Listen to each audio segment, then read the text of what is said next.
Hello, welcome back to Introduction to Prose. Hope you have gone through tales, autobiography, biography, and newspaper journal articles that we have discussed in the last class.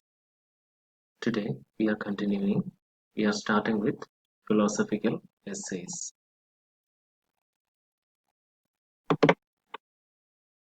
What is a philosophical essay? A philosophical essay is an academic essay. That is, academic here means something in connection with learning. A philosophical essay is an academic essay that is written to defend, to support an idea or claim in order to prove it as true. Hope you understood that.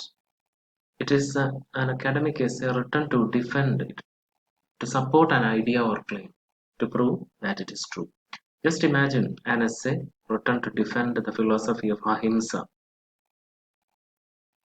The essay will be presenting the idea or argument of ahimsa in a very logical manner, step by step manner, with examples to prove its validity. So that is the purpose of philosophical essay. There are positive arguments as well as negative arguments. Positive arguments will try to support a claim or a theory. Negative arguments will try to prove that how an argument or idea is invalid or wrong. So that is philosophical essay. And now a scientific essay. Scientific essay is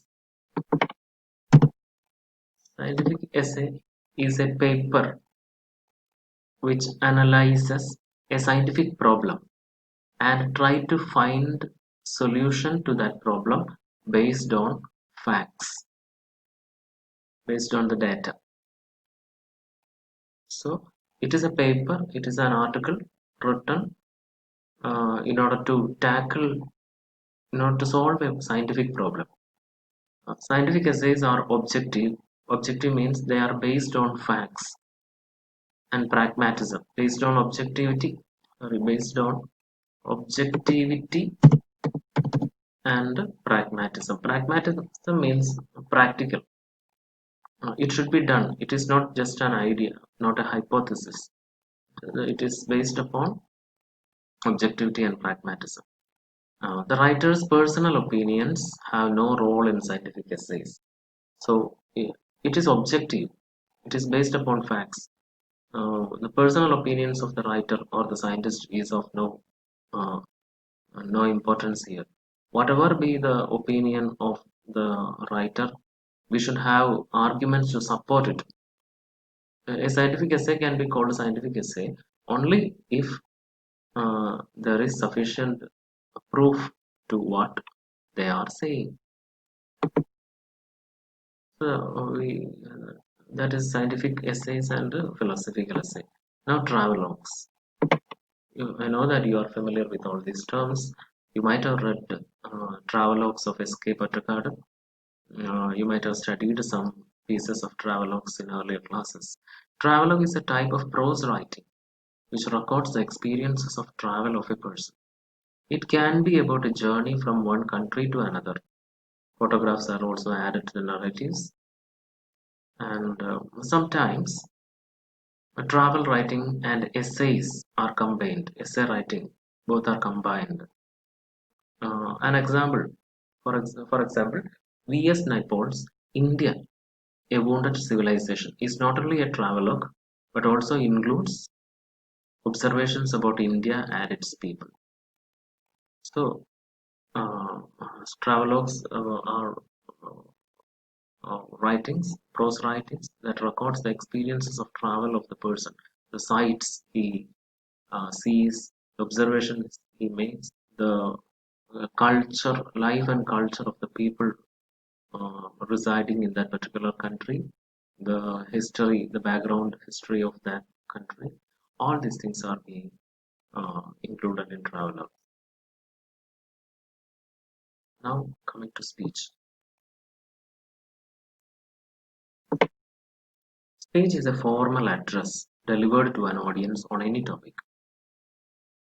It helps a person to communicate with a large number of people. Ideal speech should be rendered in a slow manner so that the message will be easily understood by the people. Speech should not be biased. Biased means പക്ഷപാതം ഇല്ലാതിരിക്കുക അതാണ് biased. Sorry, പക്ഷപാതം ഉണ്ടായിരിക്കുക അതാണ് biased. So speech should not be biased. That means the speech should not support a particular group or idea. Then what is the problem with a biased speech? The problem with a biased speech is that it will not be credible. Just imagine a person coming before us and talking about uh, supporting a particular idea, which is not fair, and we we form a very negative opinion about that person. So it is not fair. It is not good in a good speech. It should be unbiased.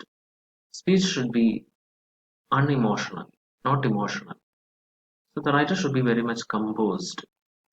It is not good to express a lot of emotions while speaking. If he is expressing a lot of emotions, he will lose his credibility.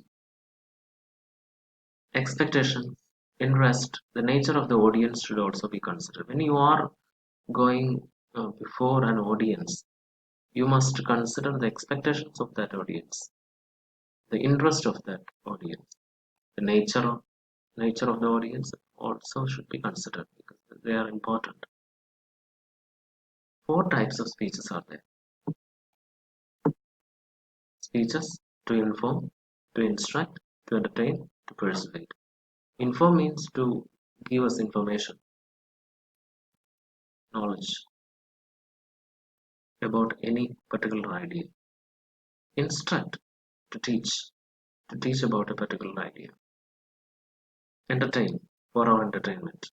Persuade, persuade means encourage.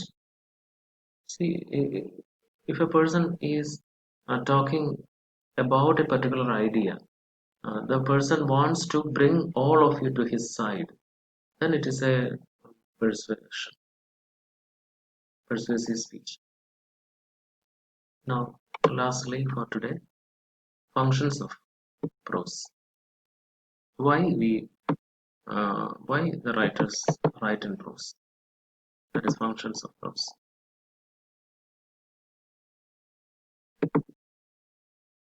As given by the textbook, prose is a form or technique of language that exhibits a natural flow of speech. So important statements in this definition is natural flow of speech and grammatical structure. This means prose is a way of using language. That is the first thing you should understand. Prose is a way of using language. It shows natural flow of speech. Natural flow of speech. What does it mean?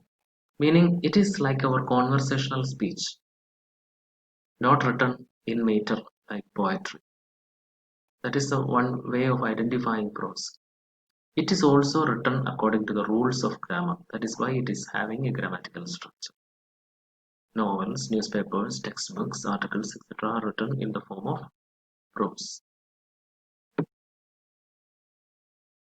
T.S. Eliot, you know, the famous poet T.S. Eliot, has made a confusing observation like this. The distinction between verse and prose is clear. The distinction between verse and prose is clear. The distinction between poetry and prose is obscure, dark, not clear. See, now we understand that verse and poetry both are same. Verse is an ancient way of uh, describing poetry. See why T.S. Eliot makes such an observation. The reason for this observation was perhaps this. During the period of T.S. Eliot, that period is called modernism in literature. During the period of T.S. Eliot, poetry began to look like prose and prose became poetic. So that is the reason why T.S. Eliot says that uh, distinction between poetry and prose is obscure, not clear. A writer uses prose when the writer wants to tell a story in a straightforward manner. When the writer wants his or her writing to look like everyday speech, he or she uses prose. So, we are stopping here. Read the portions in the textbook. In the next class, we will start with evolution of